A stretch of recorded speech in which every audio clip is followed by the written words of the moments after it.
Have you ever canceled plans last minute because you were drained and truly needed rest, but then felt guilty afterwards, like you were letting people down?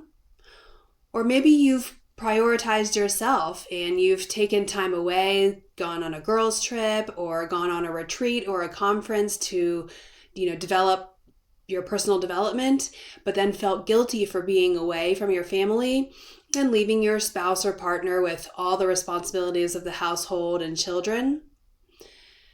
So anytime you set a boundary and feel guilty, what this does is it causes a self-sabotage cycle because we want to avoid feeling guilty, right? Like no one wants to feel guilty. So then we just start to say yes, and we don't practice setting those boundaries because it doesn't feel good to set a boundary.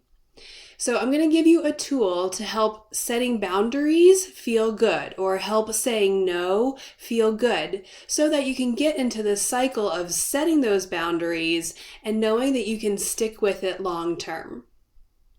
So what we want to do when we feel guilty, we just want to acknowledge that there's that yucky feeling, that we just don't feel good when we've set a boundary.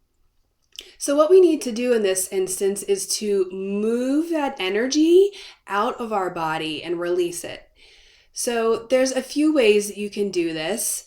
I always love going for a walk. If you can in the moment, like when you're feeling guilty, if you can get outside for like a 15 or 20 minute walk to just walk off that energy, that guilty feeling, I highly suggest doing that.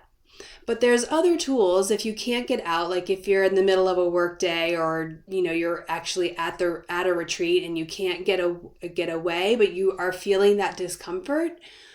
What you can do is actually do some shaking. So this discharges that yucky feeling and it helps return our nervous system back to a calmer state. So shaking can simply be this.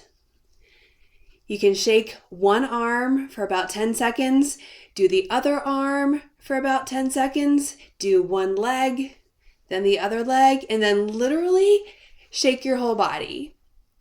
So if you're spending about a minute shaking, what that does is it just gets that energy out and brings you back to a calmer state. So I want you to give this a try. The next time you set a boundary, like maybe you're sending an email to tell a coworker, no, I can't take that meeting. No, I need to stop working.